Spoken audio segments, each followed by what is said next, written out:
Sud Radio, Berkov dans tous ses états. Nous sommes en guerre.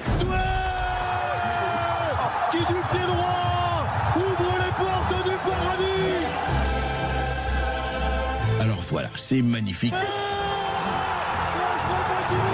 Eh bien, c'est le pouvoir de rêver. Cette fois, c'est fait. Le Paris Saint-Germain va remporter la Ligue des Champions.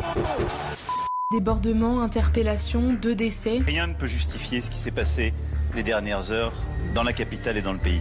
Rien. On est minable, c'est ça la vérité. Nous poursuivrons, Je vous chercherai, nous punirons. je vous trouverai. Toute la fumée que vous voyez là, c'est des lacrymos. C'est irrespirable, c'est très dangereux. Ne mets pas tes doigts sur la porte. Tu risques de te faire pincer très fort. Nous sommes en guerre.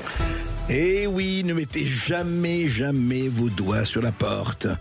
Et il n'y a pas eu que des doigts qui ont été blessés samedi soir et d'ailleurs dimanche aussi.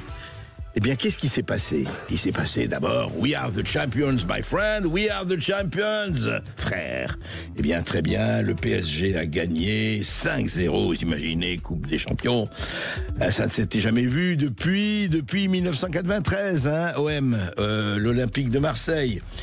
Et on va en parler longuement, on va en parler avec Gilles Platré, le maire de Chalon-sur-Saône, on va en parler à Rudy Mana, porte-parole de l'amicale de la police nationale. On va vous faire entendre des témoignages et au fond c'est formidable, c'est vraiment Dr Jekyll et Mr Hyde. Voilà, la face lumière, voilà, on a gagné, et la face de l'ombre, on a perdu. Oui, mais quoi ? Eh bien, on va prendre le temps d'en parler. Et puis, il y aura évidemment les perles, les huées, les bravos, le voile et autres. Et en seconde partie, eh bien, nous allons accueillir David Bouillon. David Bouillon est un médecin belge qui s'occupe de soigner. Et oui, et il y a beaucoup de médecins qui soignent et qui n'ont pas oublié le serment d'Hippocrate et qui ne l'ont pas troqué contre un sermon d'Hypocrite. Voilà, David Bouillon va en parler. Il a écrit un livre, il a fait un film. Ce qu'il fait, c'est tout à fait passionnant. Mais auparavant, allez, tous au stade, tous sur les Champs-Élysées, et tous pour se demander comment va la France, monsieur. Elle tourne, monsieur. Ici, Sud Radio. Les Français parlent au français. Je n'aime pas la blanquette de veau. Je n'aime pas la blanquette de veau. Sud Radio, Berkov dans tous ses états. Samedi soir, toute la France, toute l'Italie était au rendez-vous pour la finale de la Coupe des Champions à Munich entre le Paris Saint-Germain et Milan. Et qu'est-ce qui s'est passé? Eh bien, on va en parler parce que ça mérite qu'on en parle assez longuement. Sud Radio, Berkov dans tous ses états. Le fait du jour.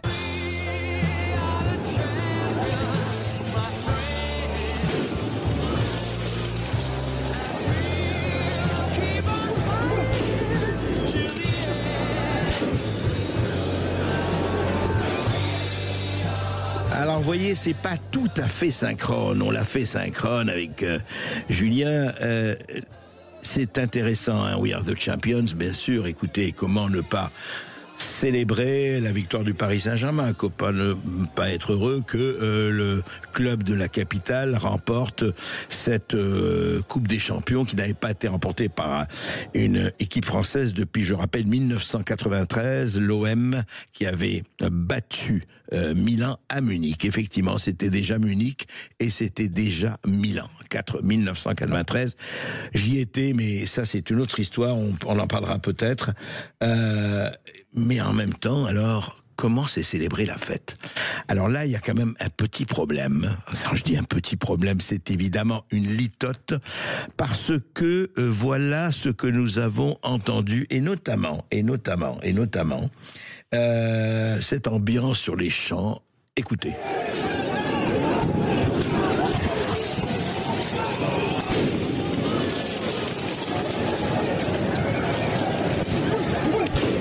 Et n'y avait pas qu'à Paris que ça se passait. À Paris, à Marseille, à Grenoble, Bordeaux et Dax. Chalon-sur-Saône aussi, on en parlera avec Gilles Platré, le maire.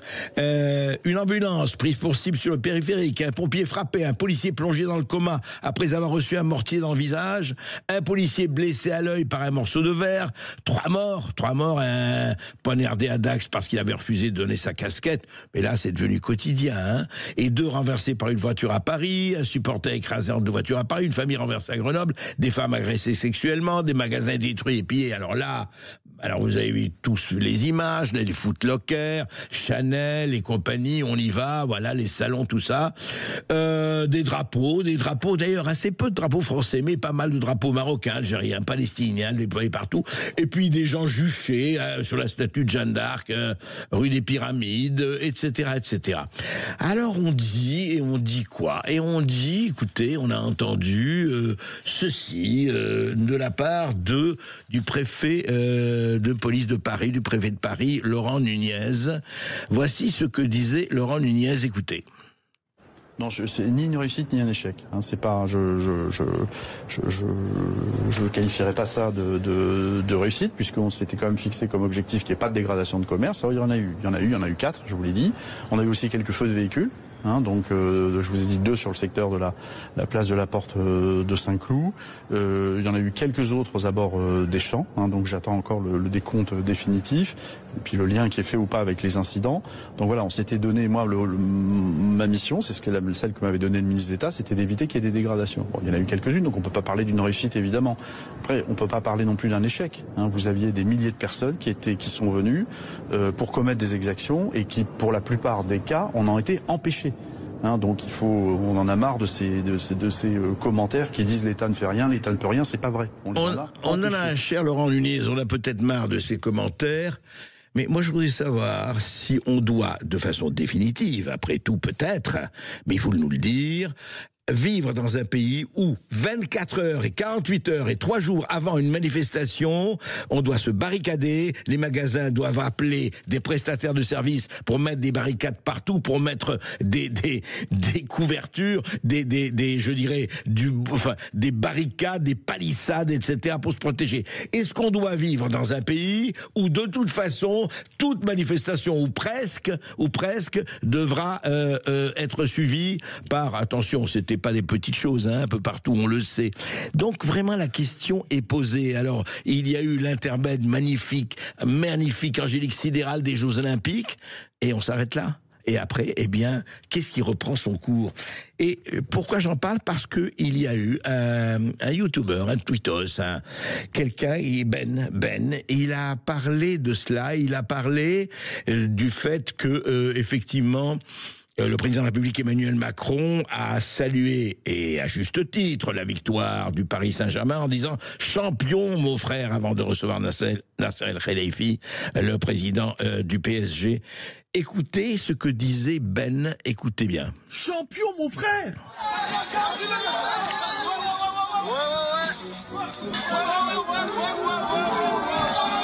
Champion, mon frère! Attention les chaises! Des tentatives de pillage ou pillage de boutiques, des affrontements avec les forces de l'ordre, ou encore en fin de nuit des pompiers qui ont été pris pour cible, notamment à côté de la Tour Eiffel. Des boutiques saccagées, des flics en galère, des pompiers agressés. Et monsieur veut avoir le même langage que ces sauvages. Alors que moi je dise mon frère, je suis pas président de la République, j'ai envie de vous dire, mais qu'Emmanuel Macron, président de la République, n'a pas un mot pour les policiers. Et que son dernier tweet c'est « champion, mon frère ». T'es président de la République, t'as lâché les flics, t'as lâché les pompiers, et en fait, tu te dis président de la racaille, en fait. Alors, tu te dis président de la racaille, bon, évidemment, il faut tout excès n'est pas bon et peut-être insignifiant. Peut-être qu'Emmanuel Macron ne savait pas à l'heure où il disait champion mon frère ce qui allait se passer. Bon, après on peut discuter du vocabulaire, mais quand même quelque chose qui est là. Il dit justement ce qui s'est passé. Rudy Mana, bonjour. Bonjour André Berkoff. Bonjour, vous êtes porte-parole de l'amicale de la police nationale.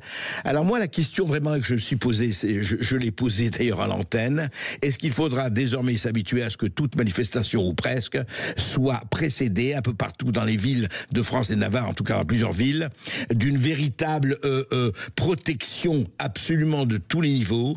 Et je rappelle quelque chose, vous savez, parce que ça, on a suggéré, on s'est rappelé des gilets jaunes, et ce qui s'est passé au moment des gilets jaunes, ça n'avait évidemment strictement rien à voir avec ce qui s'est passé hier.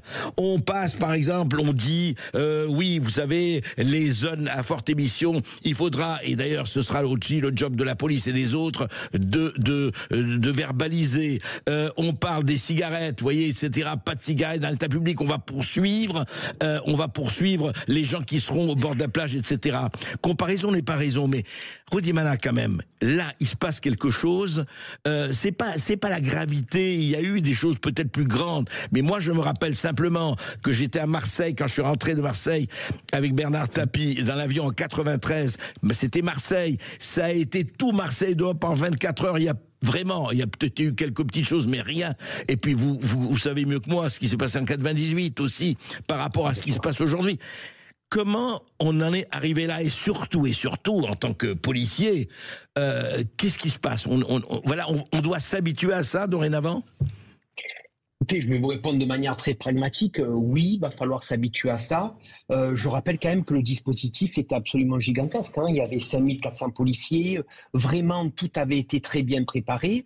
Sauf que, effectivement, on a eu affaire à des hordes d'individus, parce que, pardon d'employer ce mot-là, mais oui, quand on a affaire à des individus comme ça qui arrivent uniquement pour piller, pour dégrader et pour agresser des personnes, des policiers ou des pompiers, j'appelle ça une horde sauvage. Et on a eu affaire à des hordes sauvages qui arrivaient par plusieurs dizaines et qui arrivaient de tous les côtés et de toute la banlieue. Et là, bien évidemment, je vous assure qu'on a vraiment particulièrement limité la casse. Vraiment, on a limité la casse, parce que si le dispositif avait été beaucoup plus léger, André Berkoff, je vous assure que Paris aurait été à feu et à sang. Ça, c'est une réalité absolue. Donc, le travail des policiers a été remarquable. Et permettez-moi, sur votre antenne, de penser à ce policier, Gaël, ce policier qui était à Coutances en renfort, qui était de la brigade canine de Rennes, qui est encore dans le coma aujourd'hui, qui a été plongé dans le coma parce qu'il a reçu un mortier d'artifice pleine tête par un espèce de débile profond qui a tiré sur un policier à tir tendu, pleine tête. Et je pense à Gaël, je pense aussi à son épouse qu'on a contacté ce matin avec l'amicale de la police. Vraiment, je leur apporte tout mon soutien parce qu'ils le méritent.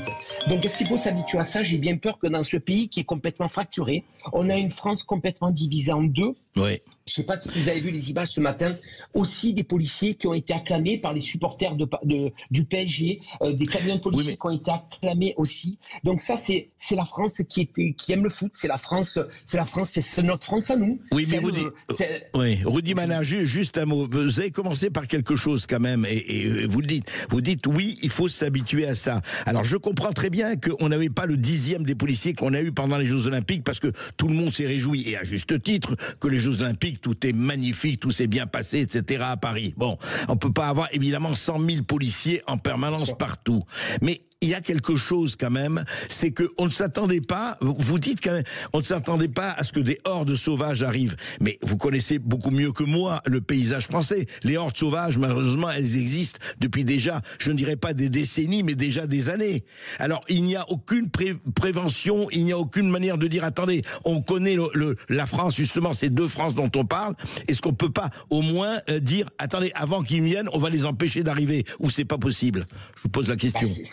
Je vous le dis de manière très claire, c'est pas possible, parce que le but du service d'ordre était de protéger les commerces parisiens, était aussi de protéger les supporters qui voulaient fêter dignement et avec joie la victoire de Paris. Notre priorité, elle est avant tout là. Vous imaginez si on devait se mettre à la sortie de toutes les cités de la région parisienne pour empêcher, d'ailleurs on n'aurait pas le droit légalement de le faire, je vous le dis, parce que tout le monde a le droit de circuler librement en France, et ça serait absolument impossible. Donc là où on est en difficulté, là où on a été en difficulté, c'est effectivement par le nombre considérable de groupes, de groupes qui sont venus sur Paris pour casser. Et je vous assure que j'en ai parlé avec énormément de collègues qui étaient présents en région parisienne. Ils ont tous dit, mais personne n'était des supporters de Paris. Il n'y en avait pas un qui était supporter de Paris. Il y en avait très peu qui avaient vu le match. Ils savaient juste qu'il allait avoir des événements festifs pour fêter la victoire de Paris quand ils ont vu que le PSG menait 3-0 au bout de la 50e minute de jeu. Ils se sont dit, c'est maintenant qu'il faut qu'on descende, parce qu'avec le monde que ça va ramener dans les rues parisiennes, nous, on va pouvoir casser, piller, brûler, agresser. C'était ça la réalité. Et c'est très difficile d'anticiper ça. C'est très difficile de faire face à ça. Et je vous assure que tous les policiers, toutes les forces de l'ordre présents ont fait face à ça. Et avec beaucoup de bravoure, beaucoup de courage. Les collègues ont fini à 4h du matin. Et ils avaient pris à 17h ou 18h. Tout à fait. Mais Rudimana, je n'en doute pas. Non, mais ce que vous dites, je n'en doute pas. Évidemment que les policiers ont fait leur travail et plus que leur travail. Ça, je crois que personne peut en douter. En tout cas, personne de bonne foi.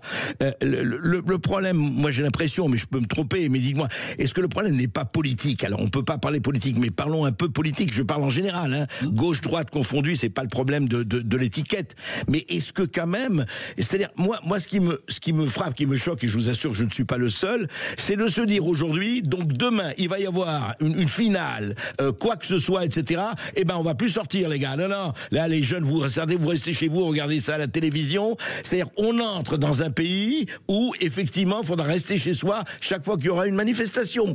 Or, attendez, c'est pas ça la démocratie, c'est pas ça la France, et je ne parle pas seulement de la France. Est-ce qu'il n'y a pas une possibilité, ou alors, oui, effectivement, on restera chez soi, on va confiner, on n'a plus besoin du Covid pour confiner. Rudimana, il y a quand même un problème là. Ah oui, vous avez complètement raison. Et vous savez, nous, on est des citoyens lambda. On a envie que, moi, quand il y avait une victoire de l'OM, on a envie d'être dans les rues, en famille, avec les copains, pour fêter la victoire de l'Olympique de Marseille. Je comprends, moi, les Parisiens qui ont envie de fêter la victoire du Paris Saint-Germain. Et on est les premiers déçus vis-à-vis de ça, parce que vous savez, moi j'en ai fait plein des manifestations où il y avait, vous avez parlé tout à l'heure de 98, vous avez parlé de cette date de 93 à Marseille, on a eu 2 jours de festivités, c'était extraordinaire. Formidable, j'y étais, je me rappelle très bien, oui, tout à fait. Bien sûr, moi aussi j'y étais, c'était extraordinaire. Donc si vous voulez, 30 ans après, 35 ans après, on est arrivé à une France qui est tellement fracturée. Alors, au niveau politique, vous avez raison de dire qu'il y a une faute politique, parce que ça fait 40 ans qu'on les laisse faire, qu'on a une culture de l'excuse de ces jeunes-là, qu'on n'arrive pas à condamner des mineurs, parce que, croyez-moi que dans tous les individus qui étaient là avant-hier soir, il y avait énormément de mineurs. Il y a des collègues qui m'ont précisé qu'il y avait des jeunes qui avaient entre 13 et 18 ans. C'était incroyable le nombre de mineurs qu'il y avait. Donc bien sûr qu'on doit prendre le problème à bras-le-corps, la responsabilité des parents, peut-être que réfléchir à toutes les allocations qu'on donne à ces parents et qui ne respectent pas leurs devoirs en gardant les enfants à la maison plutôt que d'aller casser dans les rues. Peut-être qu'il faut aussi que les mineurs, je cherche le terme, la responsabilité pénale des mineurs, la justice des mineurs, la justice pénale soit engagée à partir de 16 ans. Peut-être qu'il faut qu'on évolue là-dessus, mais ça fait 30 ans qu'on en parle. Et en fait, il n'y a aucun politique qui a eu le courage de faire évoluer ça. Et c'est donc là la faute politique. C'est que ça fait 30 ans, malheureusement, ou 40 ans, qu'on ne bouge pas, qu'on laisse faire, qu'on a une culture de l'excuse et qu'on n'arrive pas à traiter avec force et à montrer l'autorité de l'État. Et aujourd'hui, l'autorité de l'État, elle est bafouée par des jeunes qui ne respectent plus ce pays, qui ne respectent plus le drapeau et qui ne respectent plus cette autorité de l'État parce que pour eux, on est d'une faiblesse absolue. Voilà ce qui s'est passé samedi soir, voilà encore ce qui s'est passé hier soir, parce qu'il y a eu quand même 76 interpellations cette nuit encore à Paris. Donc, on est devant cette difficulté, et tant qu'on ne restaurera pas cette autorité de l'État, on se retrouvera devant des phénomènes comme celui-là. Et croyez bien que les policiers, les pompiers, on est tous écœurés de voir ça. Parce que nous, on a envie que ça se passe bien. On a presque envie parfois de festoyer avec les gens qui sont dans la rue, qui sont heureux de nous voir. Et on a envie juste de protéger la veuve et l'orphelin. C'est pour ça qu'on est rentré dans la police. Et il n'y a pas que la veuve et l'orphelin qui ont besoin de vous et qui ont besoin de politiques qui prennent le problème à bras-le-corps, comme vous l'avez dit. Merci Rudimana. Merci André Berkoff, merci. Sud Radio. Parlons vrai. Parlons vrai. Sud Radio. Parlons. Sud Radio, Berkoff dans tous ses états. Et évidemment, nous parlons toujours des événements de samedi, de dimanche, hein, une très belle victoire, effectivement, 5-0. Mais en même temps, allez, on peut parler d'une défaite, et vous avez écouté ce qu'a dit Rudy Mana. Quand il vous dit, oui, bah écoutez, il faut mélanger, je ne sais pas quoi faire, c'est ça, on va peut-être se confiner tout le temps, on va peut-être ne rien pouvoir faire. Alors, je vais parler justement, vous allez parler à un politique, Gilles Platré, bonjour. Bonjour, André Berkoff. Vous êtes, on est content de vous recevoir, vous êtes maire de Chalon-sur-Saône, et vous avez réagi très fortement, et d'abord, racontez-nous, qu'est-ce qui s'est passé à Chalon-sur-Saône qui vous a fait réagir par un communiqué dont on va parler. Le schéma est assez identique à ce qu'on a pu voir dans d'autres villes de province. Je ne parle pas de la gravité des événements parisiens qui, eux, ont pris une ampleur extraordinaire. Mais en fait, on a vu d'abord un concert joyeux d'automobilistes qui klaxonnaient dans les rues. Très bien. Et ça, c'est tout à fait normal et c'est pas répréhensible. Bien au contraire, c'était bien sympathique. Mais immédiatement, dans l'heure qui a suivi, on a vu arriver des bandes, des quartiers de Chalon, convergeant à pied.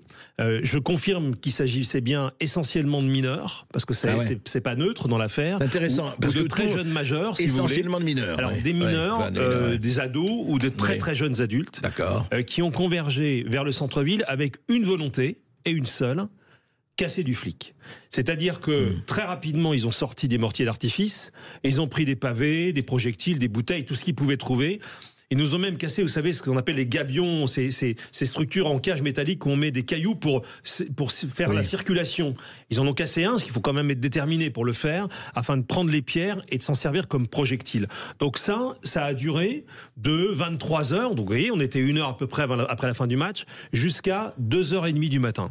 Et au milieu de toute cette foule hargneuse qui vraiment avait la volonté d'en découdre, on a vu apparaître des drapeaux palestiniens, et notamment dans les mains d'un des mineurs qui a été, ou des très jeunes majeurs, qui a été d'ailleurs appréhendé après, et qui n'a pas simplement porté le drapeau autour de la taille ou autour du cou, mais qui l'a brandi comme un étendard, et qui s'est avancé avec la troupe derrière lui, d'émeutiers derrière lui, au devant de la police pour défier, pour entraîner les autres. Donc il y a eu une volonté, si vous voulez, de se servir de ce drapeau comme d'un étendard pour pousser à la violence contre les policiers. Donc il y a eu, policiers étaient casqués, avec des renforts sont arrivés, les 2 polices nationales et municipales, la gendarmerie est même venue en renfort au cours de la nuit, et donc on a eu des poubelles brûlées, des containers arrachés. Quand même assez forte. Ah bah écoutez, vous avez vu ce pauvre policier qui est entre la vie et la mort à cause d'un mortier d'artifice qu'il a reçu dans le visage.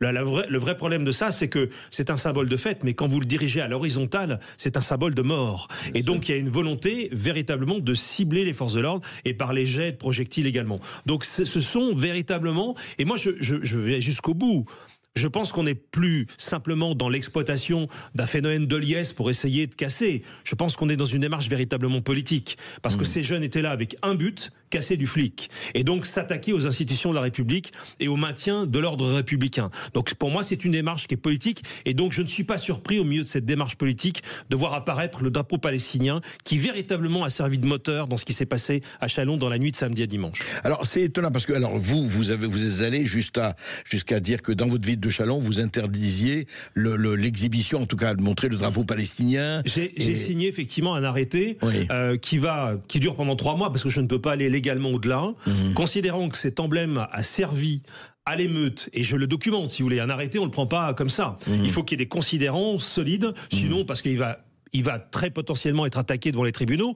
Donc on a vraiment argumenter l'arrêté. Il faut qu'il soit proportionnel au risque de trouble à l'ordre public. Or, il l'est à mes yeux, et donc comme ce symbole, cet emblème a servi de symbole à l'émeute, j'en interdis l'exploitation, l'exhibition, la démonstration sur l'espace public pendant 3 mois. Je ne peux pas aller au-delà encore une fois.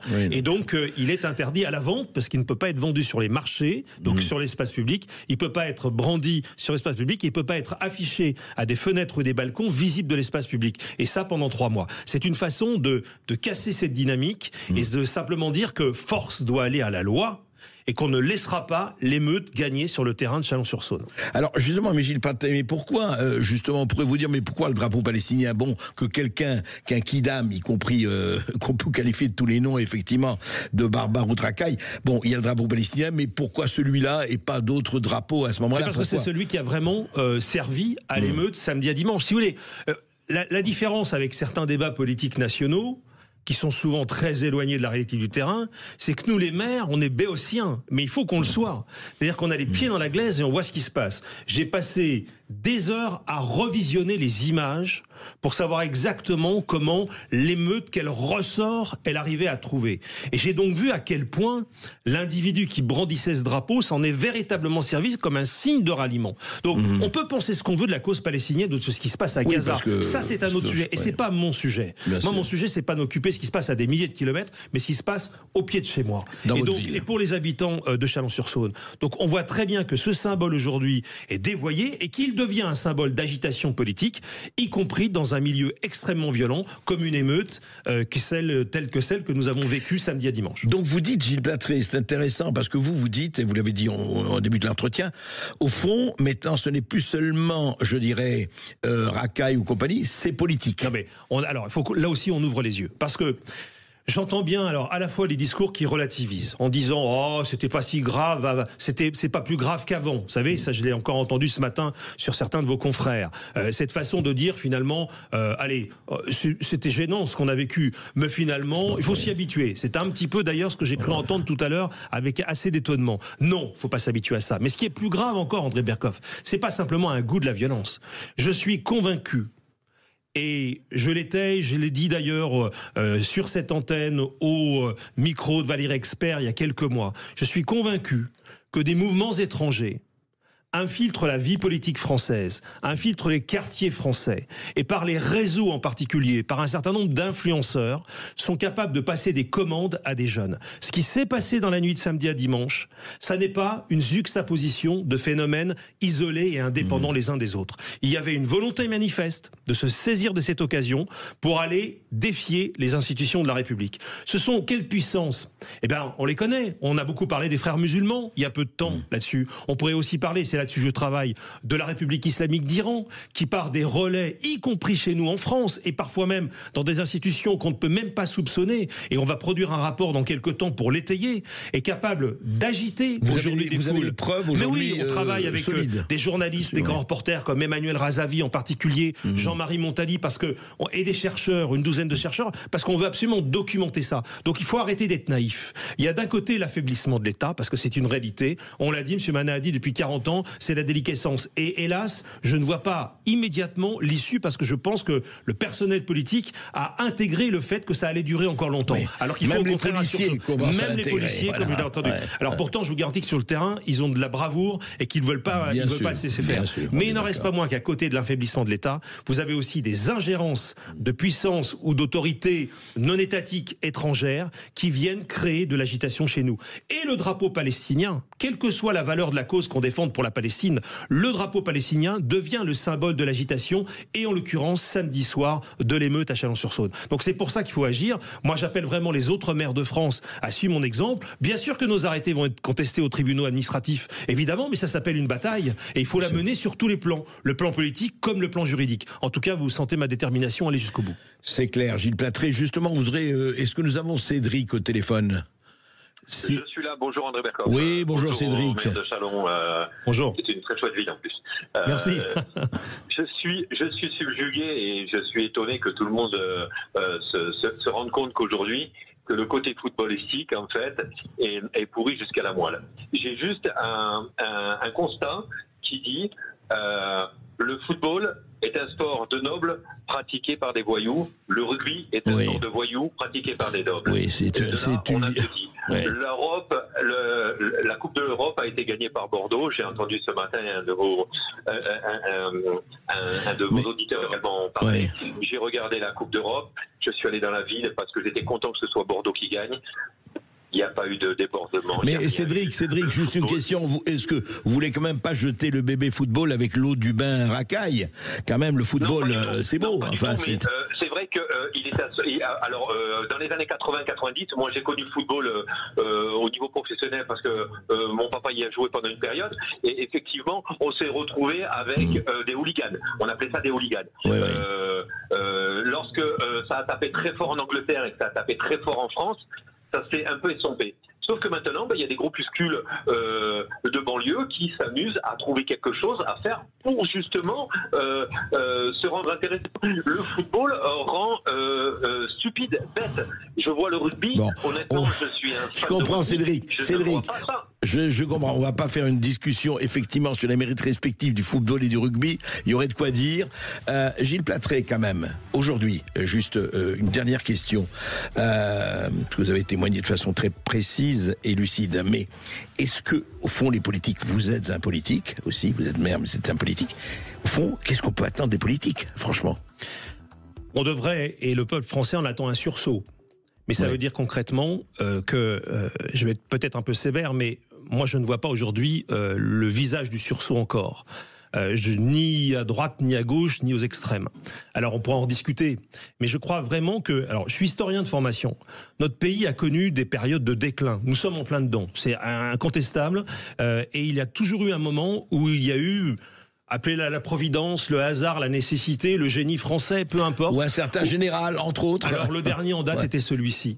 Mais on a eu un moment, collectivement, une confiance qui est retrouvée dans un personnage qui a pu l'incarner. Cherchons-le encore. Mais en tout état de cause... je crois qu'on aura du mal à le trouver dans ceux qui prétendent aujourd'hui. Je le dis avec beaucoup de sévérité, on pourra m'accuser de tout ce qu'on veut, mais pour sauver la France, parce qu'il s'agit de ça, est-ce qu'on veut la livrer à ces bandes organisées qui, si on continue à ne rien faire, se sentiront de plus en plus fortes, une France perméable aux influences étrangères qui agitent chez elle. Une France maison de passe et open bar. Non mais voilà. C'est vrai problème. Donc je pense qu'il y a un travail collectif de réflexion à faire.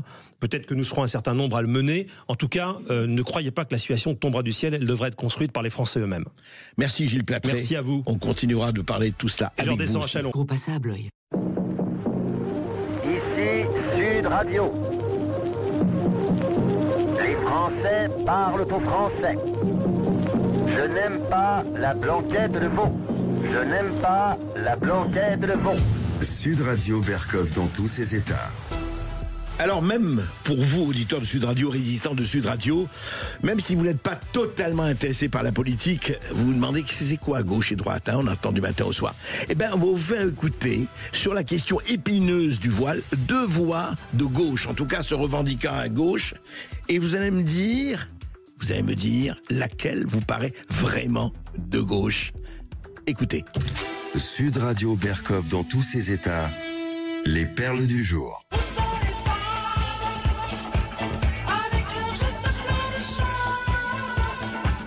Où sont les femmes? Oui, où sont les femmes quand on les voit, quand elles sont trop voilées ou bourquinisées carrément, les femmes grillagées, là on les voit pas. Mais là, non, il s'agit du voile. Alors c'est intéressant parce que on dit toujours, voilà, la droite, effectivement, veut des voix contre le voile. On a encore vu Gabriel Attal et son projet d'interdire les voiles, etc. et autres. Et puis vous allez écouter donc 2 voix de gauche. La première, écoutez ce que disait, et Dieu sait si elle est la porte-parole de Lutte ouvrière, une organisation trotskiste de ce qu'on appelle l'extrême gauche. Eh bien, vous allez voir que ce n'est pas tout à fait ce qu'on entend dans d'autres voix dites de gauche et dites extrêmes. Écoutez Nathalie Arthaud. Voilà ce qu'elle disait il y a quelques jours. Dans l'islam, mais dans toutes les religions. Dans absolument toutes les religions. Le judaïsme, le catholicisme, les femmes, elles sont inférieures aux hommes. Les femmes, on leur impose de nouvelles des contraintes. On veut les contrôler. On veut encadrer leur vie. Voilà. Et c'est ça, moi, que je rejette.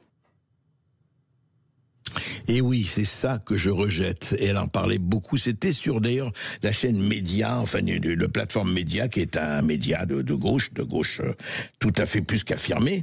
Voilà. Donc, Nathalie Arthaud, porte-parole de Lutte ouvrière.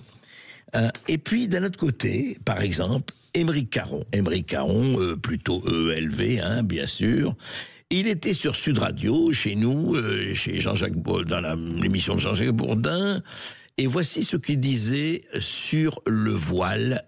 Aymeric Caron, dit de gauche, enfin en tout cas se prétendant, et après tout assumant très bien la gauche. Voici ce qu'il dit. L'interdiction du voile aux mineurs de moins de 15 ans dans l'espace public, cette proposition de Gabriel Attal... C'est une hérésie. Une hérésie ? C'est une hérésie d'ailleurs qui effraie même dans son propre camp. Précisément, alors là vous parliez d'islamophobie il y a un instant, on est tout à fait dans une expression islamophobe. On est tout à fait dans l'expression islamophobe, mais ça ne suffit pas. Il a dit beaucoup d'autres choses, notre Émeric Caron. Et qu'est-ce qu'il a dit, Émeric Caron ? Il a dit notamment... Il a fait un tweet sur l'interdiction du port de voile aux enfants, voulu par Gabriel Attal. Et voici ce qu'il dit, c'est très intéressant. Écoutez, parce que vous avez entendu Nathalie Arthaud qui dit, voilà, le voile, on veut, d'ailleurs dans toutes les religions, dit-elle, mais voilà, essayer d'asservir la femme, ou en tout cas de la diminuer, en tout cas de ne pas la considérer comme l'égale de l'homme. Et puis, le voile, qu'est-ce que c'est le voile sinon cela ? Eh bien, évidemment, Émeric Caron traiterait Nathalie Arthaud d'islamophobe, bien sûr. Parce que voici ce qu'il dit, Émeric Caron, dans son tweet. L'interdiction du port de voile aux enfants, voulue par Gabriel Attal, est une proposition raciste et anti-républicaine, oui, carrément.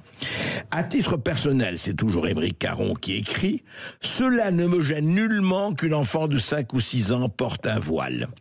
Et peu importe si cela me gêne ou pas, d'ailleurs, la République est le respect des différences. Va-t-on vérifier pour chaque famille ce qui est promu dans l'éducation mise en place par les parents? Alors je propose qu'on en sanctionne les familles qui enseignent le racisme à leurs enfants. » C'est-à-dire que les familles donc qui refuseraient effectivement le voile dans un environnement où l'on porte le voile seraient racistes à ce moment-là. C'est ça. C'est quand même très intéressant de voir, voilà, deux personnes de gauche, Nathalie Arthaud et Émeric Caron. C'est quand même très exemplaire. L'une dit, écoutez, le voile, c'est un signe d'asservissement, surtout quand on le fait porter aux jeunes filles, ou petites filles de 5 ou 6 ans, qui n'ont évidemment rien choisi, ni encore moins demandé. Et Émeric Caron qui dit, mais attendez, chacun fait ce qu'il veut. Bien sûr, chacun fait ce qu'il veut. Bien sûr, chacun fait ce qu'il veut, mais à quel titre ? Et est-ce que le mot de laïcité veut dire encore quelque chose ? En fait, le vrai problème, vous savez ce que c'est le vrai problème ? C'est que la laïcité, les lois sur la séparation de l'Église de l'État ont été votées en 1905, il y a exactement 120 ans, au moment où il y avait quoi ? Il y avait la religion catholique, il y avait les catholiques et les chrétiens, et c'était évidemment dirigé contre la mainmise que l'on peut légitimement trouver à l'époque excessive de la religion sur l'espace public. Mais nous sommes en 2025. Est-ce qu'il ne faudrait pas peut-être demander à toutes les couches de la société, qu'elles soient laïques, qu'elles soient républicaines, elles devraient toutes être comme ça, mais religieuses ou athées ou autres ou agnostiques, de discuter et de retravailler cette loi de 1905. Les lois, ça se retravaille, ça se change. Apparemment, personne n'a envie d'en parler et l'on entend tout. Et vous voyez, y compris au sein de la gauche comme au sein de la droite, et non dénué évidemment d'arrière-pensée politique ou électorale, bien sûr. C'est important, le fonds de commerce et le marché. Eh bien voilà, vous avez écouté Émeric Caron et vous avez écouté Nathalie Arthaud. Dites-nous ce qui, à votre avis, est plus concerné, parce qu'il nous concerne tous, la liberté de chacun. À tout de suite. Sud Radio. Sud Radio. Parlons vrai. Parlons vrai. Sud Radio. Parlons vrai. Merci Rémi André. Sud Radio Berkov dans tous ses états. Le face-à-face. Un jour, j'ai prêté serment.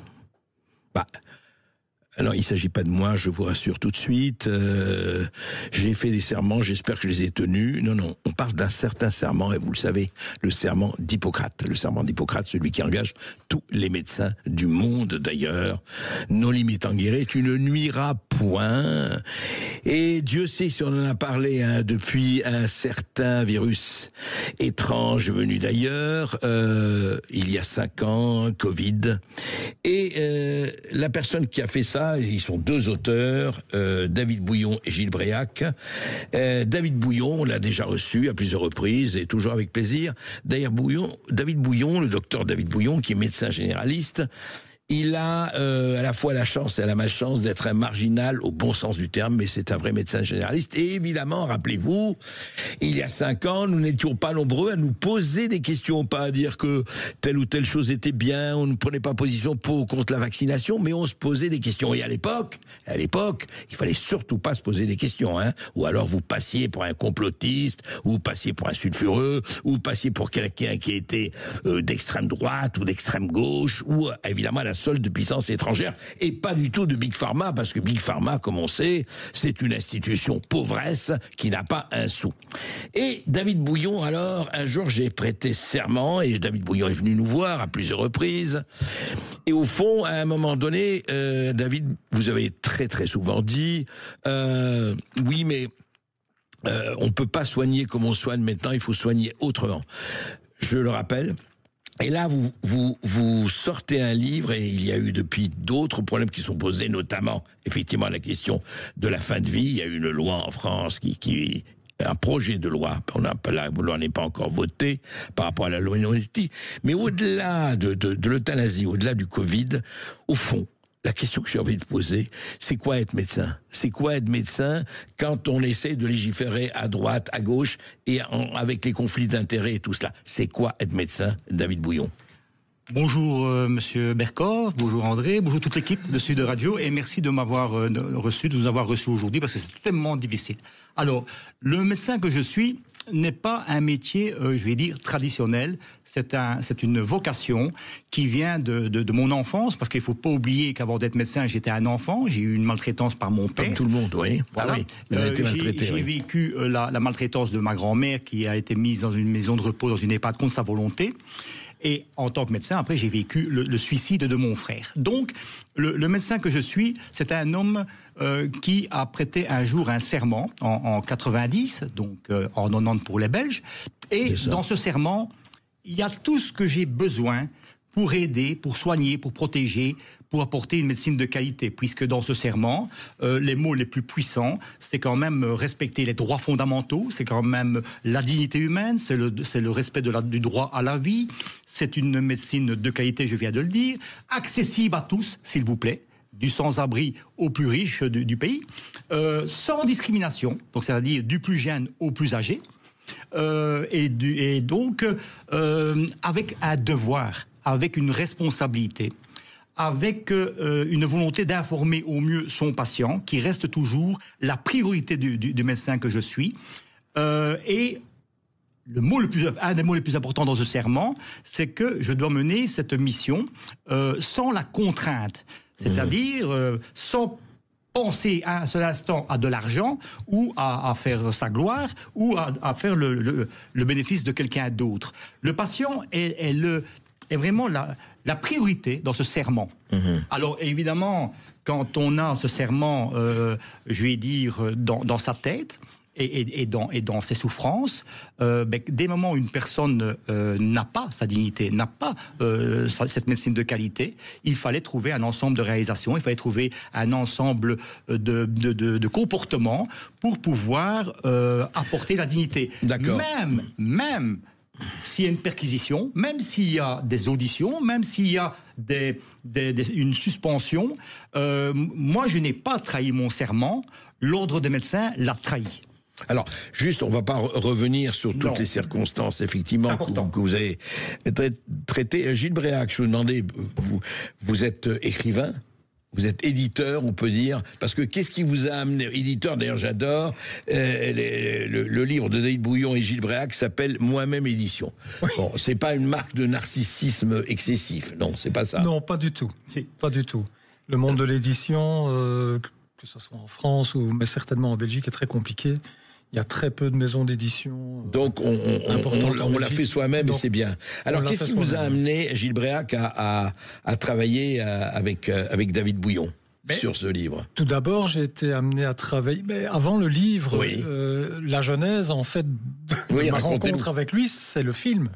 Ah oui. C'est le film Serment d'Hippocrate et Dignité. Absolument. Via une connaissance commune. Qui date, alors, il a été fait quand, le film, exactement? Il a été fait l'année passée. L'année passée, 2024, c'est ça. 2024. Oui. Et donc, je dirais en avril, mai, je ne sais pas exactement, David discute avec une personne. Il dit, moi, je voudrais bien laisser un témoignage. Éventuellement, pourquoi pas faire des vidéos, ou il savait pas trop. Et cette personne a dit, tiens, moi, je connais quelqu'un qui fait de la vidéo, qui peut peut-être t'aider. Et donc, du coup, il m'a téléphoné en me disant, voilà, je suis médecin. Micro. Je suis médecin et j'aimerais bien faire un film. Je dis, je dis, c'est quoi ça? Donc, on a beaucoup discuté. Et puis, j'ai dit, ok, moi, je suis partant. Allons-y, faisons ce film. Et on a tourné ce film en même pas 2 mois. On a commencé le tournage début juillet et il était en salle au mois de septembre 2024. Alors, comment étaient les réactions au film? Parlons un peu du film, quand même. Extraordinaire. En fait... Vous l'avez montré, quoi, dans diverses salles? Alors, on l'a montré... Dans un premier temps, on a fait des projections débat. D'accord. Dans des salles de cinéma? Dans des salles de cinéma, absolument. Même dans des gros complexes de cinéma. Donc, c'était quand même vraiment très intéressant. Maintenant, je le dis quand même, il est disponible entièrement gratuitement sur YouTube. Alors, pour les gens qui veulent aller YouTube, ils doivent taper quoi? Serment d'Hippocrate et Dignité, ils tombent dessus. Serment d'Hippocrate et Dignité sur YouTube, et ils tombent dessus. Et ils tombent dessus. D'accord. Et c'est un film témoignage, mais ça, je pense que David redira un mot sur le fond du film. Mais moi, j'ai été sidéré, en fait, en tournant ce film. Je suis un citoyen comme tout le monde. Oui, j'ai des petits problèmes de santé comme tout le monde aussi, mais je ne m'attendais pas à recevoir en pleine figure des témoignages comme j'ai entendu de telle détresse et de manque de dignité qu'on peut avoir lorsque l'on a un souci de santé ou même un souci social, parce qu'il y a ça aussi dans le film. Il n'y a pas que des problèmes de santé, il n'y a pas que des problèmes pour les personnes âgées non plus, ça touche tout le monde. Tout le monde, oui. Les réactions qu'on en a eues sur ce film, d'abord, c'est que très souvent, les gens nous ont dit on reconnaît Tati Germaine, on reconnaît tonton Bazar, mon cousin, ma grand-mère, ouais. etc. Sans le savoir, ce sont des cas qu'ils avaient déjà vécus. Mais est-ce qu'ils faisaient un déni de ce qui se passait réellement? Je n'en sais rien, mais en attendant, très souvent, la première réaction, c'était ça, c'est de nous dire... On a revu des cas de notre famille là-dedans. Je comprends. Ça, c'est la première chose. La deuxième chose qui m'a vraiment marqué, c'est que ce film a été vu par des Belges, évidemment, mais aussi par beaucoup de Français. Et ils nous ont dit la même chose. Donc ça veut dire que, les problèmes étaient les mêmes. Oui, bien que sûr. Ce soit je reconnais tel Belgique, ou tel. Exactement. Donc, quelque part, je crois que le souci n'est pas un souci de pays, le souci est un souci bien plus large. Bien sûr. Et ça, c'était important. Alors, David Bouillon, juste sur ce film, parce que vous savez, si vous avez envie de regarder le film, et je crois que ça vaut le coup largement de le regarder. Donc, c'est Serment d'Hippocrate et Dignité. Donc sur YouTube. Serment d'Hippocrate. Serment d'Hippocrate sur YouTube. Alors, David Bouillon, comment vous avez choisi, dites-moi juste concrètement un ou deux cas, comment vous avez choisi les personnages avec qui vous entretenez? C'est vos patients, c'est quoi? Ah non, donc je voudrais dire que je suis le médecin d'une fondation, donc la fondation Lagardère, Dr David Bouillon, protection de la personne âgée. D'accord. Depuis 2017, je travaille à travers d'associations depuis le suicide de mon frère. Et je voulais apporter à travers ce film des personnes qu'on n'entend pas, qui sont invisibles, qui sont dans l'ombre, comme nous avons discuté à l'émission précédente. Et ce sont des personnes âgées que je voulais laisser parler, laisser témoigner devant un micro pour qu'ils expliquent ce que j'ai vécu avec eux. C'est-à-dire, ils appellent le médecin traitant, il ne vient pas. Ils sont victimes d'un avocat pour leur argent. Ils sont dans une caravane parce qu'ils sont sans abri. Enfin voilà, tout des atteintes à la dignité qui passe à travers les mailles de la visibilité, au niveau de la presse, au niveau de l'ordre des médecins, au niveau de la justice. Et une fois que j'ai récolté ces témoignages, ça veut dire que d'autres personnes se sont retrouvées dans la même situation. Et donc, je suis en train de clamer maintenant, d'alerter depuis plusieurs années que cette dignité humaine en Belgique et en France n'est pas respectée. Non seulement elle n'est pas respectée, mais on en fait un déni. On en fait vraiment comme un problème qui doit être sous silence. Bouillon, ça c'est pas nouveau. Hélas, vous savez que la dignité n'est pas respectée, qu'il y ait des damnés de la terre, etc. Et c'est très bien. Mais au fond, ce que vous voulez apporter, vous, c'est quoi spécifiquement? Ce sont les témoignages de ce qu'une personne âgée a vécu. Un exemple. Je vais vous donner l'exemple quand même le plus important. Allez-y. J'ai un monsieur dans le film qui a 98 ans. 98 ans. Il a, pendant la crise sanitaire, une infection. La crise du Covid. Oui. Ben oui. Il a une infection. Pas de prise de sang par le médecin traitant, donc à Bruxelles, pas d'examen. Donc on dit c'est la Covid, avec une complication. Le médecin traitant dit il va mourir. Il va mourir. Donc pas de traitement, pas de prise de sang, pas de prise en charge. C'est pas la peine qu'on s'en occupe. Non. Donc, donc, comme c'est une famille quand même assez aisée, ils avaient même appelé déjà le prêtre qui devait préparer les premières démarches donc pour l'enterrement.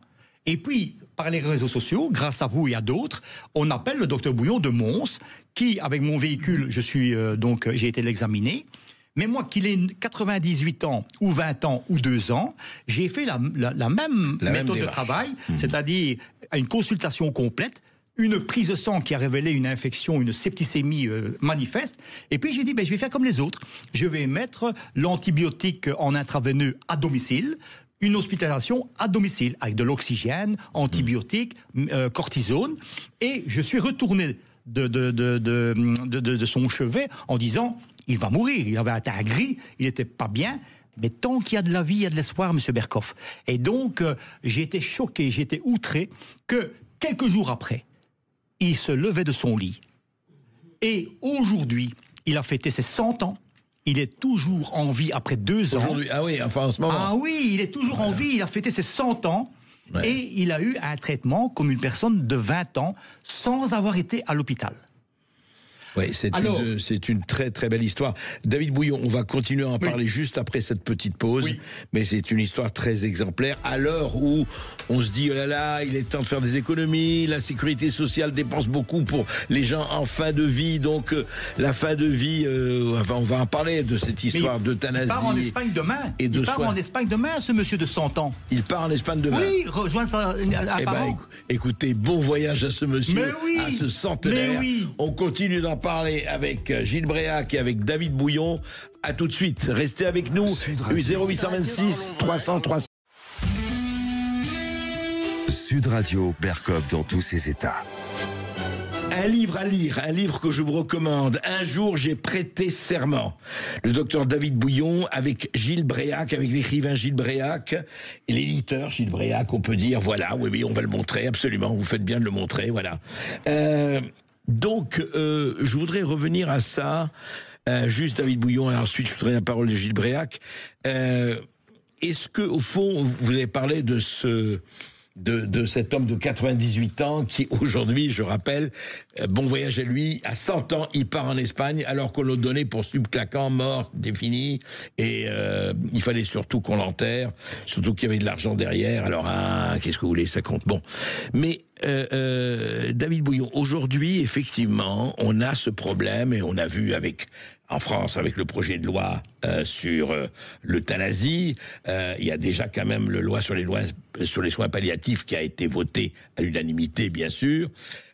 Vous pensez quoi sur cette loi sur l'aide à mourir? Parce que, juste, je ne veux pas faire l'avocat de tel ou de tel parti, mais on peut dire aussi que il y a quand même des gens qui ont le droit, et j'en ai connu, des amis très chers, et même des parents, qui disaient, écoutez, moi, voilà, ils souffraient pas, ils étaient pas au dernier degré de la souffrance, ils avaient un cancer, mais ils disaient, voilà, moi j'ai fait, et l'autre avait juste des choses aux pieds, enfin, il était fatigué, paralysé, et il disait, voilà, moi je veux en finir, et en toute lucidité, il disait, voilà, je veux en finir.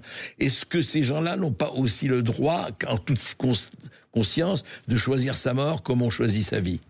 David Bouillon. C'est une très bonne question. Et donc, en tant que médecin, et surtout avec l'expérience de 35 ans derrière moi, moi, je suis toujours contre une loi. Pourquoi? Parce que le serment qui est dans le livre, c'est une relation privilégiée entre le médecin et son patient. Alors, il est évident que le patient a confiance en son médecin, et évidemment, si maintenant il y a de l'agonie, s'il y a de la souffrance, si on est dans une fin de vie, on n'a pas besoin de la loi. Ça va se faire automatiquement, normalement. Sédation profonde, mais par exemple. Toujours en binôme, ça veut dire avec le consentement du patient, avec son accord, et surtout après avoir quand même mis en place ou déterminé un bon diagnostic. Parce que dans cette loi, pourquoi je suis contre... Parce que vous l'avez en Belgique, vous, l'aide à mourir. On a l'aide, et il faut 2 médecins, il faut le consentement éclairé du patient, ça doit être enregistré. Bien sûr. Ça ne va pas comme ça. Et c'est un acte médical, ça doit être exercé par un médecin. C'est pas toujours le médecin qui met la fin de vie en route, ça peut être une infirmière, et c'est illégal. Donc, avant d'aller plus loin dans une loi, mais appliquons déjà les lois qui existent, parce que, M. Bercoeur, vous avez parlé du palliatif, vous avez parlé de la fin de vie, mais il y a d'abord la loi relative aux droits du patient. Donc ça veut dire que qu'on soit en bonne santé ou on ne soit pas, qu'on soit avec des cancers généralisés, il y a la loi relative aux droits du patient qui est bien complète en Belgique et en France. C'est-à-dire la continuité des soins, le consentement éclairé, si le patient une médecine de qualité. Finir, en toute lucidité et en toute lucie, je ne parle pas des gens qui sont déjà ou psychiatriquement très très diminués, je pose la question, ou qui disent écoutez, moi je sais que dans 1 mois, 2 mois, 3 mois, c'est fini, donc ça va, j'ai bien vécu, j'en ai assez. Monsieur Bercoff, pensez au monsieur de 98 ans. Si maintenant le médecin dit il n'y a plus rien à faire et qu'il a une injection dans les minutes ou les jours qui suivent, alors qu'il est complètement guéri et il part en avion en Espagne. Donc, Monsieur Bercoff, je suis contre la loi parce que ce n'est pas une loi qui doit être faite que par des politiciens, c'est une loi qui doit être faite aussi par des médecins, parce que l'euthanasie, qui sont d'accord. Regardez, Monsieur Bercoff, l'euthanasie, comme il est pratiqué par un médecin, il faut quand même que des médecins de terrain, je parle des médecins de terrain, pas des médecins de plateau ou pas des médecins, je vais dire, qui ont des conflits d'intérêts. Je parle de médecins qui, en face du patient, combien de fois, Monsieur Bercoff, j'ai changé le diagnostic qui avait été posé. Et ce diagnostic posé était une maladie incurable, c'était une vie qui allait s'abréger dans les jours. Et pour finir, on fait un bilan, et ce n'est pas une maladie incurable, c'est parce qu'il y avait un cancer qui était là qu'on ne savait pas, mais qu'on pouvait opérer, qu'on pouvait guérir, et ces personnes, 10 ans après, sont encore là. De quel droit peut-on mettre une vie en danger si on n'a pas la certitude que le patient a eu la bonne information et le bon diagnostic? C'est là le problème de cette loi. Alors c'est intéressant, David Bouillon, parce que, mais si lui le demande, vous savez, vous posez le problème, on sait, ça va au-delà c'est le problème métaphysique ou du suicide. C'est presque un problème philosophique. Camus disait, le problème le plus important, c'est le suicide. Mais que dites-vous, par exemple, enfin, évidemment, je prends des exemples célèbres, mais un Hemingway, par exemple, qui décide, il dit d'en finir, voilà, moi j'ai vécu un Romain Gary qui s'est alors là c'est le suicide, mais quand même qui a dit voilà, moi c'est fini, j'en peux plus. Monsieur Bercoff, il y a le secret médical, il y a la vie du patient. Mon frère a téléphoné à son psychiatre pour le prendre en main, il a refusé, il s'est suicidé le lendemain.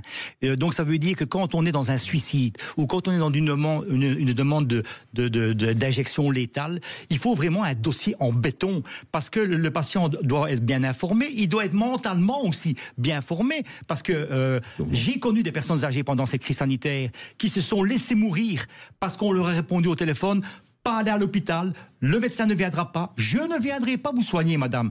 Mais alors, c'est une euthanasie déguisée, c'est une euthanasie provoquée. Donc, c'est du cas par cas. C'est du cas par cas. Alors que notre serment nous impose de ne jamais laisser une personne dans l'agonie, dans la souffrance. Donc il y a des solutions pour évidemment mettre une fin de vie dans la dignité.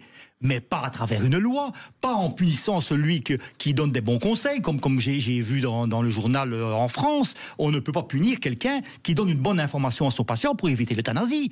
Donc tant que le patient reste dans sa dignité Il a le droit à la vie. N'oublions pas cette Convention européenne des droits de l'homme. C'est la dignité et le droit à la vie. Donc, quand on arrive à une fin où le mur est là, où la souffrance est là, où l'agonie est là, mais bien sûr qu'à ce moment-là, entre le médecin et son patient, et la famille, et tout l'entourage, mais bien sûr qu'il y a une fin de vie avec dignité. Mais pas une fin de vie avec injustice. C'est-à-dire, on ne peut pas mettre une fin de vie en route si on n'a pas la conviction que c'était nécessaire, que c'était obligatoire, que c'était intentionnel. Écoutez, ces choses-là sont clairement dites. On va continuer à en parler avec David Bouillon et avec Gilles Bréac. Et si vous avez envie d'appeler, c'est un problème qui nous concerne tous, hélas. 0826 300 300. Un jour, j'ai prêté serment. Sud Radio, Berkov dans tous ses états. David Bouillon, médecin généraliste, Gilles Bréac, éditeur. Un jour, j'ai prêté serment. Alors, Gilles Bréac, vous n'êtes pas du tout médecin? Non, alors pas du tout, non. Qu'est-ce que ça vous a, alors l'expérience que vous avez vue, enfin le film que vous avez fait avec David Bouillon et ce livre, au fond, vous, alors citoyen, je tire, vous faites quoi d'ailleurs, votre métier dans la vie, avant d'être éditeur je suis musicien et ingénieur du son, donc très bien, bien loin de la médecine. Alors qu'est-ce que ça a appris à l'ingénieur du son et aux médecins et aux citoyens? Ça a peut-être appris surtout à ouvrir les yeux. Et c'est vrai que il y a quelques minutes, David dit « Les gens font confiance en leur médecin ». Moi, j'étais le premier à faire confiance en mon médecin, sans me rendre compte que, dans le fond, bien plus souvent que ce qu'on pourrait penser, les choses ne sont pas faites dans le bon sens et comme il faut. Et c'est ça j'ai appris. J'ai appris. Et c'est clair que maintenant, je fais beaucoup plus attention à toutes ces choses-là. On a parlé de la loi du patient. J'ignorais totalement qu'il y avait une loi du patient. C'est pas une loi, d'ailleurs, c'est une loi. C'est une loi relative aux droits du patient. C'est une loi. C'est une loi. Attendez, c'est très intéressant. En Belgique, en tout cas, que, oui. Ah oui. Mais je ne sais pas si on a ça en France. Faudrait en parler ici. Aussi. Attendez, alors c'est quoi juste cette loi du patient? Parce que j'avoue que voilà. C'est une loi relative aux droits du patient, où il y est mis que le patient a un rôle central. Il a droit à la dignité. Il a droit à une médecine de qualité. C'est dans la loi. C'est dans la loi. Il a droit à un consentement éclairé. Il a droit de l'information. En réalité, tout ce que le patient a droit est dans cette loi. Mais dites-moi, on n'a pas eu ça pour le vaccin, pour le absolument, Covid. Oui, il a droit aussi à pas la prise de décision, mais à la discussion sur les décisions que le médecin va faire pour le soigner. Et ça, vous n'étiez pas au courant, comme moi d'ailleurs. Pas du tout. Et quand j'en parle d'ailleurs à d'autres personnes, en général, les gens ignorent totalement que cette loi existe. Donc ça vous a déjà, ça vous a apporté ça. Et ça m'a servi. Et ça m'a servi en plus. Donc oui, non, c'est fondamental, c'est super important. Et ça m'a appris aussi à me rendre compte que la détresse humaine, on en a connaissance très souvent. On voit ça à la télévision, on entend ça à la radio, on en a connaissance. Mais un peu abstraite, mais on le voit. On ne le voit pas, on ne le sent pas. Ici, moi, je me souviens très très très bien, à Malmedy, j'étais en train de filmer une fille qui parlait de sa maman de 86 ans, qu'on avait déclarée démente alors qu'elle était simplement sourde. C'est quand même fou, quoi. Bon, sans compter le problème d'infection, etc. Mais j'étais en train de filmer et c'était un des tout premiers reportages que l'on faisait. J'étais en train de filmer, mais je me liquéfiais littéralement au fur et à mesure du tournage en me disant « Mais c'est pas possible, mais qu'est-ce qu'il raconte? C'est pas possible !» Et si, ça l'est. Et tous ces témoignages ont fait que c'est pas des choses qui sont comme ça ponctuelles. Non, ça va bien au-delà de ça. Parce qu'il y a des gens qui nous l'ont dit lors de certaines projections. Oui, mais ce sont des cas particuliers. Pas du tout. Ce n'est pas ponctuel du tout. Et c'est pour ça que le combat de David Moi, je l'admire pour ça, parce que franchement, je ne sais pas si je pourrais faire un combat pareil. C'est une vraie croisade, il porte bien son nom de Bouillon. C'est une croisade. C'est le Bouillon copain de culture, Godefroy, bien voilà. sûr. Non, Godefroy de Bouillon. de Godefroy de Bouillon. Mais c'est... Il prend même pas le second degré, David, c'est ça que j'aime bien. Mais c'est vraiment important, et je pense que le livre est presque tout aussi important que le film, en fait. C'est deux choses qui sont très liées. C'est ce qui est très intéressant. Alors justement, parlons de ça. Vous avez vu que depuis quelque temps aussi, David Bouillon, on parle d'un nouveau variant. Voilà, on pensait que cette séquence était finie avec tout ce qui s'est passé, hein, et on pourra en reparler parce qu'elle n'est pas finie du tout, au sens que les conséquences de ces 5 ans ne commencent qu'à apparaître maintenant. Vous avez vu que du côté d'Ursula von der Leyen et des contrats mirifiques qu'elle a signés avec Pfizer, là aussi ça va sortir, etc., etc. Mais je reviens à ça. Au fond, et vous nous en aviez parlé, mais je pense qu'il serait bon... On parle d'un nouveau variant, mais vous disiez juste hors antenne, avant qu'on reprenne l'antenne, mais il serait peut-être temps de voir l'immunité de chacun, de mesurer l'immunité de chacun et de traiter l'immunité de chacun, parce qu'on n'est pas égaux devant cela. Hein. On a chacun notre métabolisme, etc. Alors vous dites qu'il faut d'abord agir sur justement la prévention. Mais, M. Berkoff, c'est dans le livre et ça fait partie du serment. Donc ça veut dire que pendant cette crise sanitaire, j'ai appris à travers les milliers de prises en charge et les milliers de prises de sang que le système immunitaire peut être analysé, évalué. On peut savoir par prise de sang, je dis bien par prise de sang, son taux de vitamine D, on peut savoir son magnésium, on peut savoir un petit peu comment se comporte son système immunitaire. Et donc... la sérologie par prise de sang est importante aussi. Comment est-ce qu'on peut parler de variants? Comment est-ce qu'on peut parler d'une infection, et rougeole et tout, hein, alors qu'on peut mesurer simplement les anticorps? Après 5 ans de crise sanitaire et de crise Covid, il suffit de faire une prise de sang, on sait voir les anticorps que nous avons. Donc rendre la prise de sang obligatoire quelque part. Mais voilà, parce que ça peut... oui. Mais oui, parce qu'une prise de sang évite une vaccination inutile, et surtout en plus quand elle est expérimentale. Donc si vous voulez, une prise de sang permet d'évaluer. On peut faire les marqueurs cardiaques, on peut faire les marqueurs de cancer. Une prise de sang donne vraiment le bon diagnostic.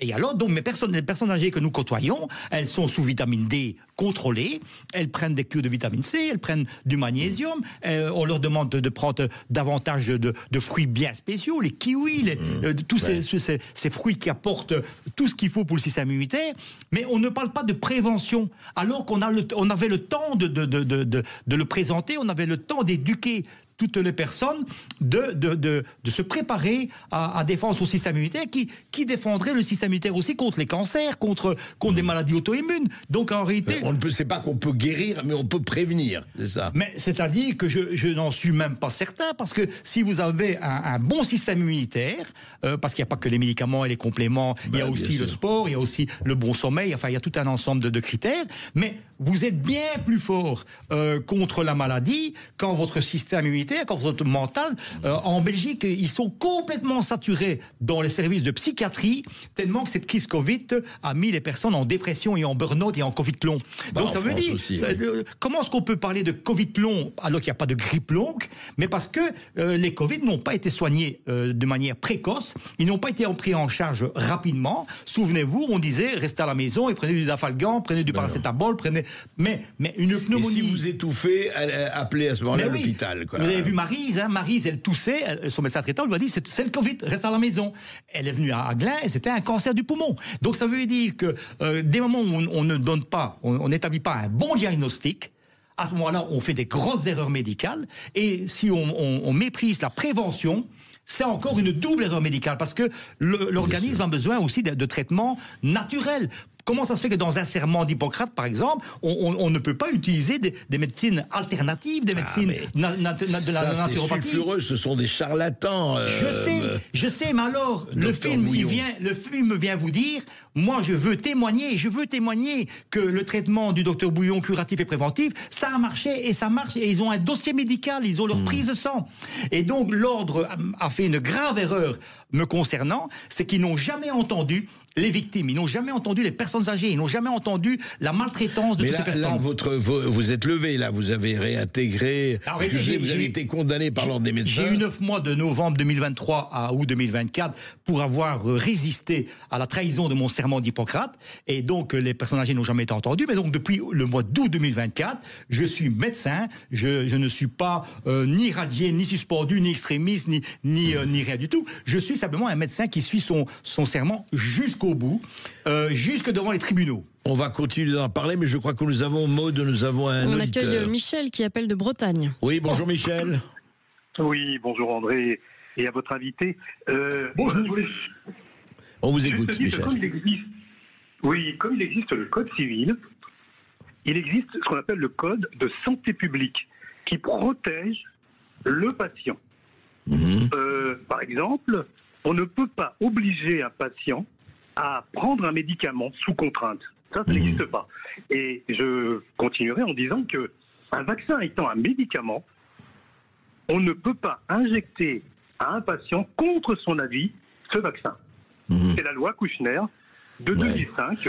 Vous voulez dire, c'est ce qu'on appelle, Michel, le consentement éclairé. Il faut que le patient sache, c'est ça. Oui, qui est doublé par la loi. D'accord. Voilà. D'accord. Par rapport au fait que le médecin qui est à l'antenne disait qu'il ne savait pas s'il existait une loi qui défendait en France le patient. Mais bien sûr que si. Voilà. D'accord. Merci Michel. Tout à fait. C'est tout le problème qui a été posé effectivement. Et aujourd'hui, nous sommes dans une période où on voit très bien ce qui s'est passé, parce qu'il faut quand même voir qu'il y a 5 ans, vous osiez dire la moitié du quart de ce que vous dites aujourd'hui. Vous étiez effectivement du côté non seulement des complotistes, mais des gens qui ne comprennent rien à la science, etc. Et vous avez vu ce qui s'est passé aussi, c'est très intéressant. Je parle toujours de Robert Kennedy Jr., qui a dit que nous n'allons plus faire confiance aux grandes revues médicales scientifiques. Et il a nommé le Lancet, il a nommé le New England Journal of Medicine, il a nommé énormément de revues. Et ce qui est intéressant, je ne sais pas si vous savez, mais on en a parlé il n'y a pas longtemps, c'est que les directeurs et directrices de ces revues, je parle des plus grands journaux scientifiques mondiaux, américains, anglais, etc., disent, écoutez, aujourd'hui, on ne tient plus parce que la moitié de nos publications, elles sont sujettes à caution, sinon fausses, parce que il y a l'argent. Et est-ce que, pour vous, alors, David Bouillon, effectivement, est-ce que la santé est devenue, il l'était depuis toujours, un marché comme un autre? Est-ce qu'il n'y a pas ça, quand même? Mais c'est pire. On est même dans des homicides et des assassinats, monsieur de Berkhoff. Vous vous rendez compte qu'en 2021, j'ai fait une conférence de presse à Bruxelles. Je pouvais prouver par les milliers de prises de sang que j'avais effectuées que les anticorps que les personnes avaient par rapport à leur groupe sanguin pouvaient être injectés. Donc ce sont des anticorps naturels. Ils pouvaient être injectés auprès donc de personnes qui avaient des Covid sévères du même groupe sanguin. Et ils étaient guéris. Donc ça veut dire qu'on avait un traitement contre la Covid en 2020 et en 2021. On avait un traitement, c'était les anticorps naturels de personnes qui avaient la Covid et qui pouvaient à ce moment-là être injectés. Et donc j'ai fait une conférence de presse et donc dans l'agence Belga, donc dans ce journal national, le commissaire Corona. Donc le commissaire Corona, la personne qui est tout en haut du task vaccination, avait dit que c'était un excellent travail, c'était une bonne étude. Mais la politique a une autre vision.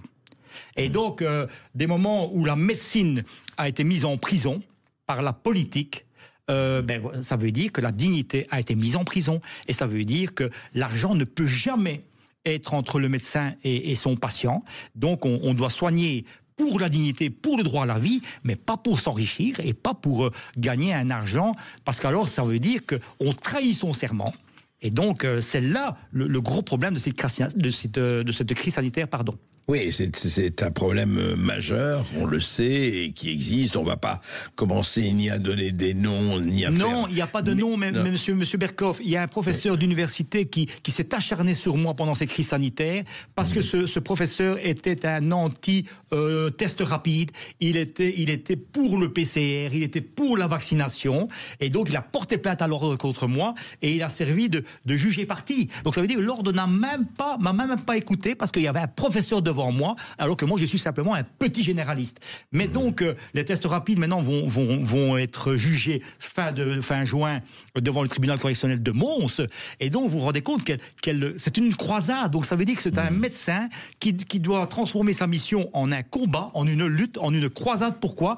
Parce qu'il faut aller maintenant devant les tribunaux seul, sans avocat, parce que ça coûte trop cher. Et donc je veux vraiment que cette dignité humaine puisse être la priorité, comme on le dit devant cette convention. Et je pense que la quasi-totalité, en tout cas la grande majorité des médecins est d'accord avec vous, parce que c'est leur vocation. Maintenant, il y a, comme d'habitude et comme dans tous les métiers, des gens qui sont sensibles à, je dirais, comme la manne céleste, ou peut-être pas céleste, mais qui vient d'un certain nombre d'institutions, et c'est tout le problème. Mais ça, c'est un problème général qui ne concerne pas que la santé. Il y a quand même des problèmes de corruption, aussi bien là-dedans qu'ailleurs. Hein. Oui, monsieur Berkoff, mais ma conscience, elle sera normale, elle sera tranquille jusqu'à la fin de ma vie. C'est ça le problème. David Bouillon. Parce que le serment, dans le serment, il y a un mot très important. C'est qu'il ne faut jamais le trahir, même sous la contrainte. Et c'est ce que j'essaye de faire depuis 1990. Et nous continuerons à en parler tout de suite avec Gilles Bréac et avec David Bouillon. 0826 300 300 si vous voulez intervenir. À tout de suite. La santé, la vie, la mort, la prévention et le serment d'Hippocrate sont des questions évidemment essentielles, capitales. Sud Radio, Berkoff dans tous ses états. Comme disait Shakespeare, ce n'est pas to be or not to be, c'est serment d'Hippocrate ou sermon d'Hypocrite. That is the question qui est posée, notamment à travers ce livre. Un jour, j'ai prêté serment du docteur David Bouillon et de Gilles Bréac. Alors Gilles Bréac, là je parle aux citoyens que vous êtes et que je suis et que nous sommes, hein, tous ici à Sud Radio et tous à l'écoute de Sud Radio, à l'écoute de l'émission. Qu'est-ce qu'on peut faire ? En fait, nous, bon, on n'est pas médecin, on n'a pas la compétence, mais on est évidemment tous patients aujourd'hui, demain ou après-demain, volontaires ou pas, et on a envie d'être le mieux protégé possible. Et à votre avis, est-ce que, Gilles Bréac, il y a quelque chose à faire ? Il y a à se manifester, et si, comment ? Je vais répondre d'autant plus facilement à cette question que j'ai pu expérimenter très récemment. Maintenant j'ai l'avantage évidemment d'avoir un ami médecin à mes côtés. C'est un avantage. Ça peut servir. Ça sert beaucoup. Non mais oui, racontez ce qui vous a... La semaine passée, j'étais tout simplement pendant une semaine à l'hôpital, donc je vais pas rentrer dans les détails, mais c'est vrai que pour la première fois de ma vie, parce que j'ai quand même passé beaucoup de temps dans les hôpitaux malheureusement, mais pour la première fois de ma vie, j'ai réagi. C'est-à-dire que le médecin... Mais racontez-nous, oui, quand même. Donc j'ai appelé mon ami médecin qui m'a dit « Oulala, c'est embêtant ce que tu as, on va appeler l'ambulance et tu vas aller à l'hôpital. » J'arrive à l'hôpital, je vais aux urgences. Aux urgences, j'ai pas grand-chose à dire, franchement. Ils ont fait ce qu'il fallait faire. Et comme on était la veille du week-end, il m'a dit... je vais vous placer en soins intensifs, comme ça au moins vous serez surveillé, parce que c'est vrai qu'en chambre... C'est en Belgique, là. Oui, c'est en Belgique. Hein. Dans un tout nouvel hôpital magnifique, etc. Et puis j'arrive donc dans ces soins intensifs, et j'ai le médecin qui débarque le matin, et qui me demande ce que je viens faire là, ce que j'ai, etc., etc. Chose que j'avais déjà dit maintes et maintes fois aux urgences et avant. Et puis à un moment donné, il me dit, et là j'étais vraiment surpris, je vais aller consulter votre dossier et je reviens vers vous. Donc il vient me trouver sans même avoir vu mon dossier. Moi j'aurais fait l'inverse personnellement. Et puis la journée se passe, et moi je voulais quand même un petit peu en savoir plus. La journée se passe et je demande à une des infirmières, je dis tiens, dans le fond, vous avez une idée à quelle heure repasse le médecin? Ah mais il passera plus aujourd'hui, monsieur. Je dis pardon. Je dis comment ça, il passera plus aujourd'hui? Mais moi j'ai reçu aucune information. Ouais. Et donc là j'ai bien retenu ma leçon du droit à l'information et du droit des patients. Et j'ai dit mais ça, je suis pas d'accord du tout avec ça. Moi je veux voir ce médecin. Si jamais je ne vois pas ce médecin, je vais demander un transfert dans un autre hôpital où j'ai plus l'habitude d'aller. Oh, mais enfin, mais monsieur, réagissez pas comme ça, etc., etc. Bon, il se fait que je ne l'ai pas vu parce que j'ai appris que ce médecin était le médecin du service où je me trouvais, mais aussi de 2 autres services, tout seul. Donc déjà, ça pose question. Mais je l'ai revu le lendemain, ce charmant médecin, et il avait été mis au courant de tout ce que j'avais réclamé et de ma menace de partir. Et j'ai bien vu que ça l'avait un peu piqué. Et du coup, les choses se sont passées un peu plus facilement. J'ai dit, tiens, ce serait peut-être bien qu'on me fasse un petit scanner, parce que je connais et j'ai mon scanner le jour même, et des choses comme ça. Enfin, bon, il faut réagir, en fait. Oui, mais c'est vrai, mais Gibrac, vous êtes très privilégié. Parce qu'en France, avec l'engorgement des hôpitaux et des médecins, à mon avis, on vous aurait dit, écoutez, partez si vous voulez, mais vous n'allez pas trouver. Hein. David Bouillon, je voudrais qu'on conclue cette émission en disant, au fond... c'est une bataille permanente. Il y a une semaine, il est à Charleroi, je suis à Mons, parce qu'il a donné sa version. Moi, je vais donner la mienne en tant que médecin. Donc, c'est un monsieur qui est à domicile, qui est pas bien du tout. Je viens, il a 8 de tension, ça sent la pneumonie, ça sent la septicémie, et donc j'appelle l'ambulance, mais je reçois les résultats de la prise de sang. Et c'est marqué, bien expliqué dans le livre, le CRP, qui est l'indicateur d'infection, était à 200 au lieu de 5. Il était dans une septicémie. Mais... le patient ne se rend pas compte qu'on met des antibiotiques en intraveineux, aux soins intensifs. Mais si ce monsieur n'est pas pris en charge à domicile, sans ces antibiotiques intraveineux, c'est des pompes funèbres. Ce sont les pompes funèbres, parce qu'on arrive trop tard dans une septicémie. Donc les personnes qui n'ont pas la chance d'avoir un médecin qui se déplace à domicile rapidement, on les découvre décédés à domicile, parce que c'est une pneumonie septicémie. Et donc dans le livre, il y a ce fameux cette prise en charge qui doit être obligatoire à travers le serment. C'est-à-dire que le médecin généraliste, il ne dispose que de ces instruments. Bien sûr. Il dispose d'une consultation médicale, des informations que le patient lui dit, mais surtout d'une prise de sang qui va lui donner un diagnostic et un bon traitement. Moi, je n'hospitalise rarement des personnes, parce que le traitement est mis en route, sauf... Ici, Charleroi, 65 km, je ne pouvais pas le soigner de manière quotidienne. Mais David Bouillon dit quelque chose de, je crois, qu'on peut tous retenir. La prise en charge, eh bien, prenez-vous en charge. Aide-toi, le médecin t'aidera. Merci. Sud Radio.